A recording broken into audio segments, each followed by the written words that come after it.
Good morning students. हम लोग gestalt theory पढ़ रहे हैं, गेस्टॉल्ट सिद्धांत पढ़ रहे हैं। और पिछले वीडियो में हमने गेस्टॉल्ट सिद्धांत के दो नियमों को पढ़ा था, समग्रता का नियम और आकृति पृष्ठभूमि का नियम। थर्ड जो नियम है गेस्टॉल्ट सिद्धांत का वो है प्रत्यक्षणात्मक संगठन के नियम, प्रिंसिपल्स ऑफ परसेप्चुअल ऑर्गेनाइजेशन। तो बच्चों ये एक आपको अलग से भी क्वेश्चन आ सकता है, शॉर्ट नोट्स में भी आ सकता है कि प्रत्यक्षीकरण के संगठन के नियम की व्याख्या करें। तो आप इसको ध्यान से समझें और गेस्टॉल्ट थ्योरी तब आएगी जब तो उसमें आपको ये सारे लिखने हैं, चाहे समग्रता का नियम हो, चाहे आकृति पृष्ठभूमि का हो, चाहे प्रत्यक्षणात्मक संगठन के नियम हो। और अलग से आता है तो आपको अलग से इनकी व्याख्या करनी है। तो हम बात करेंगे प्रत्यक्षणात्मक संगठन के नियम। तो बच्चों गेस्टॉल्टवादी जो थे वो वर्दाइमर थे, कोहलर थे, कॉफका थे, तीन मनोवैज्ञानिक थे। उनका ये मत है कि प्रत्यक्षीकरण में एक तरह का संगठन पाया जाता है। तो संगठन से आप समझ गए होंगे बच्चों कि कोई भी वस्तु या कोई भी पदार्थ जिसका हम प्रत्यक्षीकरण करते हैं तो हम उसमें संगठित रूप में उसको देखते हैं। जब भी व्यक्ति किसी वस्तु का प्रत्यक्षीकरण करता है तो उसे एक खास पैटर्न के रूप में संगठित पाता है। यानी जब व्यक्ति उद्दीपकों को एक पैटर्न में, एक रूप में संगठित देखता है तो इसका गुण उन गुणों से भिन्न होता है जो अंगों या हिस्सों के विश्लेषण के बाद प्राप्त होता है। यानी हम किसी भी वस्तु को उसके अलग अलग अंगों के रूप में देखें और एक उसको हम संगठित रूप में देखें तो दोनों के विश्लेषण में काफ़ी अंतर होता है। तो प्रत्यक्षणात्मक संगठन दो तरह के नियमों से निर्धारित होता है। पहला नियम है परिधीय नियम, परिधीय नियम।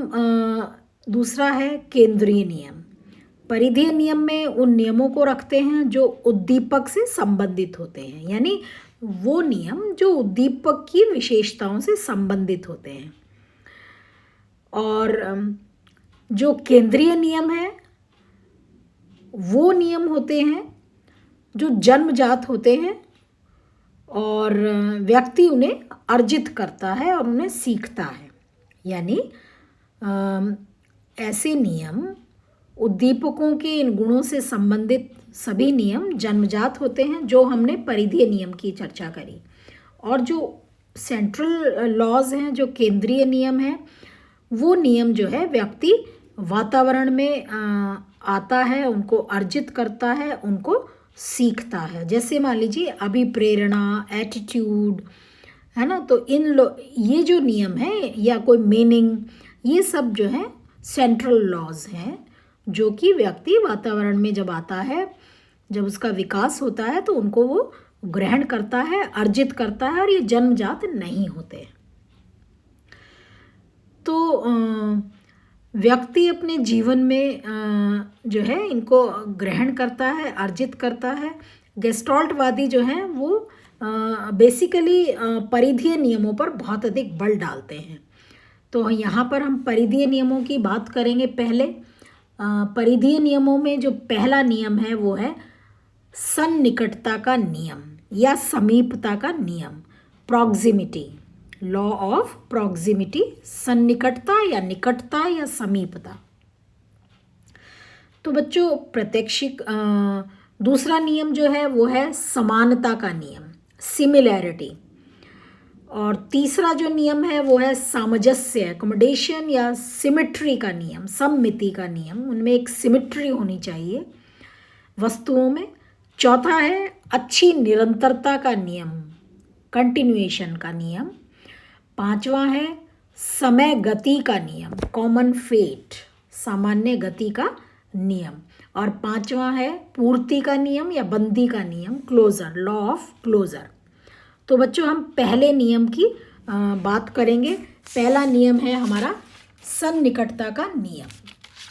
तो मैं आपको एक चित्र दिखाऊंगी सन्निकटता के नियम के लिए, प्रॉक्सिमिटी या समीपता का नियम या निकटता का नियम। तो बच्चों ये चित्र आपको दिख रहा है जिसमें बीच में ए और बी दो पॉइंट हैं।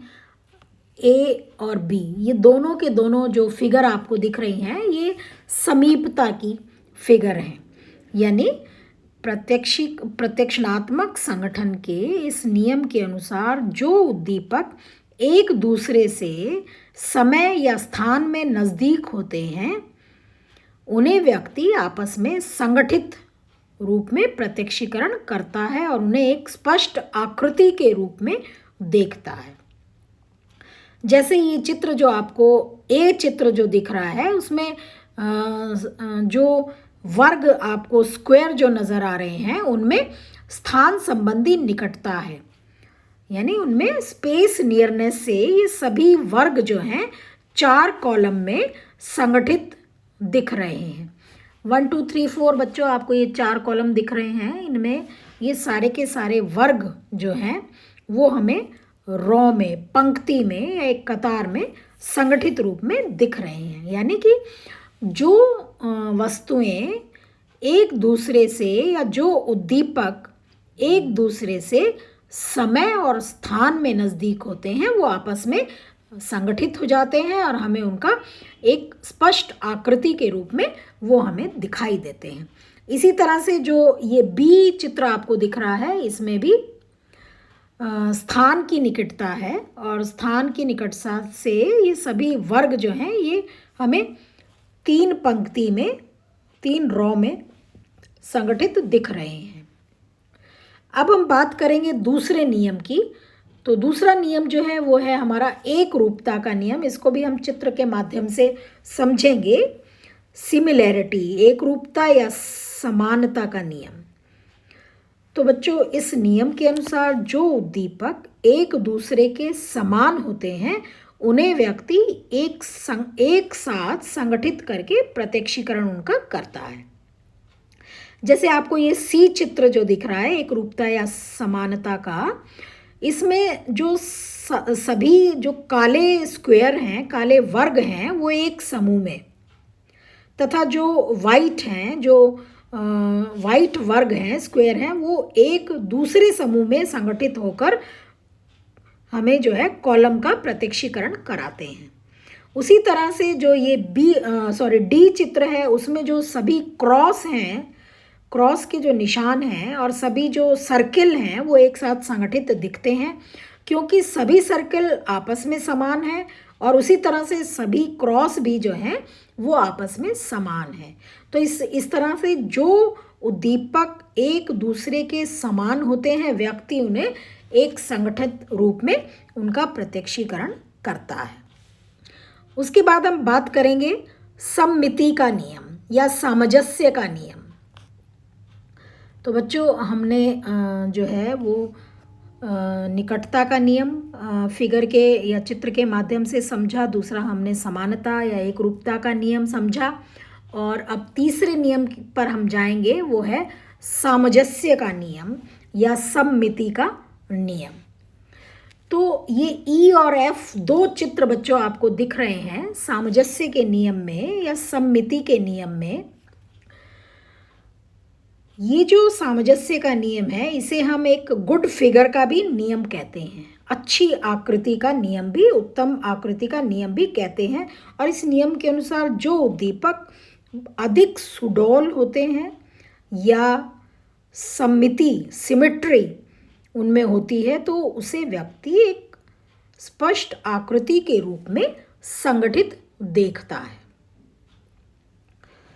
यानी जो उद्दीपक अधिक सुडौल होते हैं या जिनमें सिमिट्री होती है, सम्मिति होती है, उसे व्यक्ति एक स्पष्ट आकृति के रूप में संगठित देखता है। दूसरी तरफ जिन उद्दीपकों में सिमिट्री नहीं होती उसे व्यक्ति एक स्पष्ट आकृति में संगठित नहीं देखता।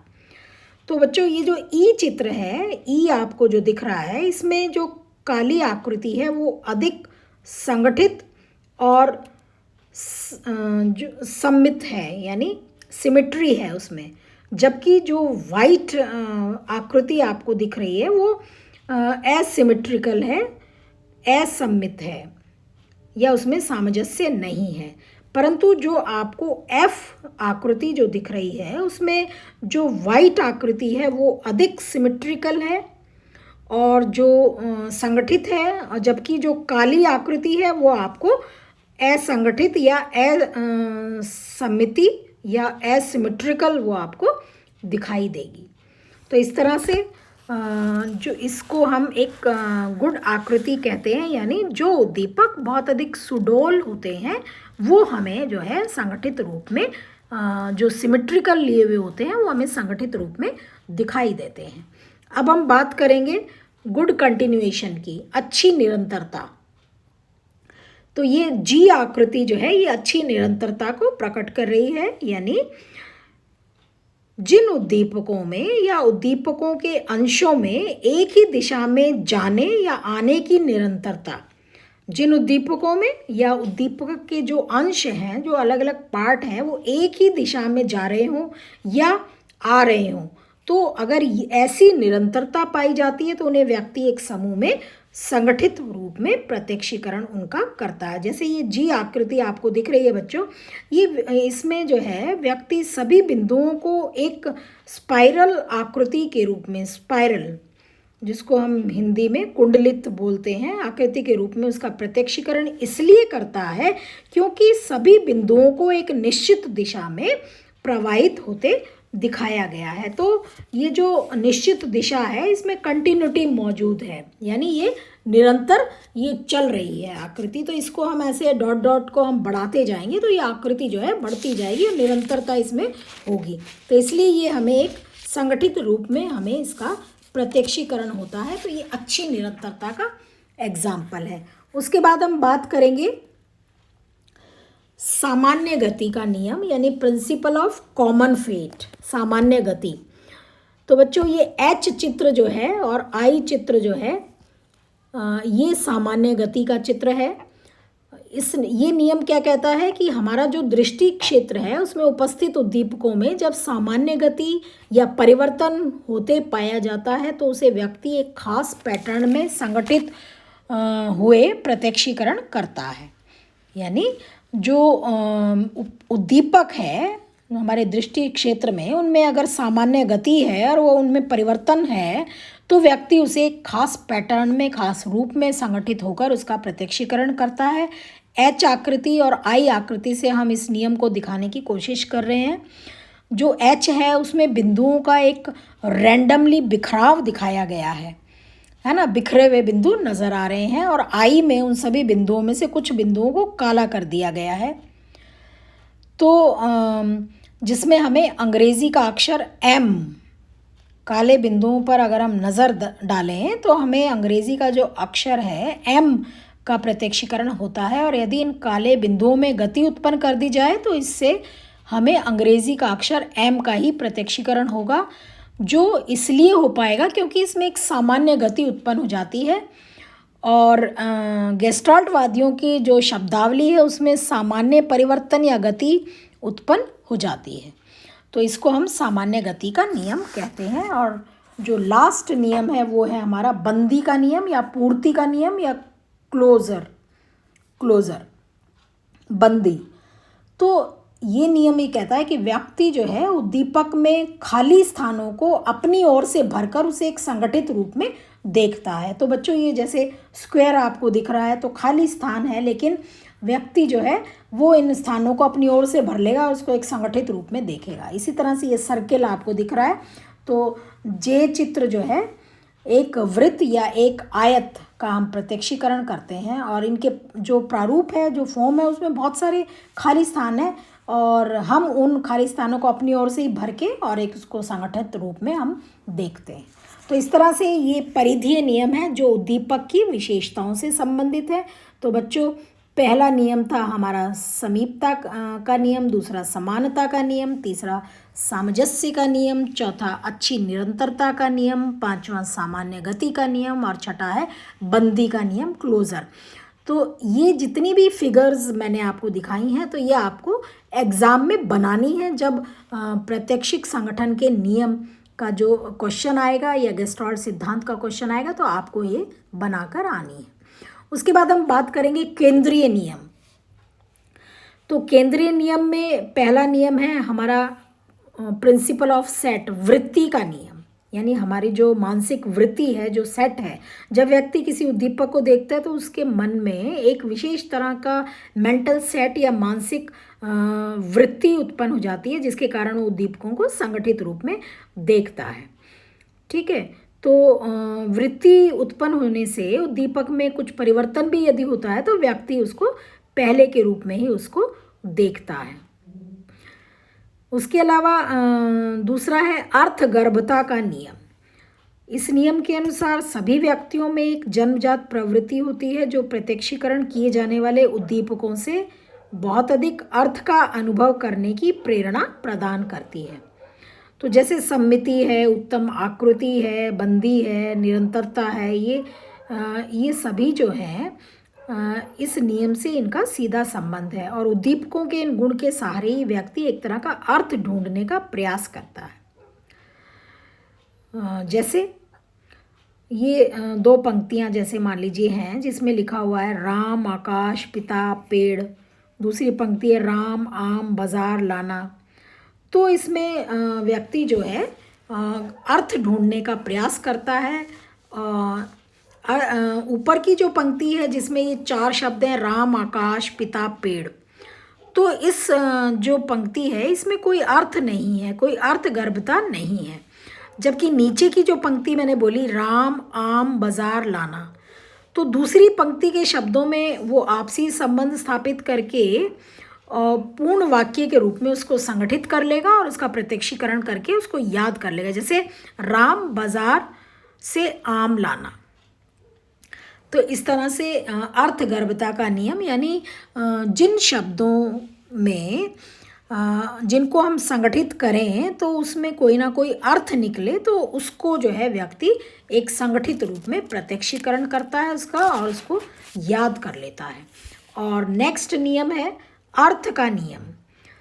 व्यक्ति जिन उद्दीपकों का अर्थ समझता है उसे वो एक निश्चित पैटर्न में संगठित रूप में देखता है। जैसे मान लीजिए कोई हम वर्ड किसी व्यक्ति को दे दें और उसको अलग अलग, जैसे मान लीजिए नॉलेज वर्ड है और उसको हम अलग अलग पैटर्न के रूप में उसको दे दें, लिख दें, तो भी उसमें जो है वो उसका अर्थ ढूंढकर उसको एक संगठित रूप में व्यक्ति जो है वो उसको देख लेता है।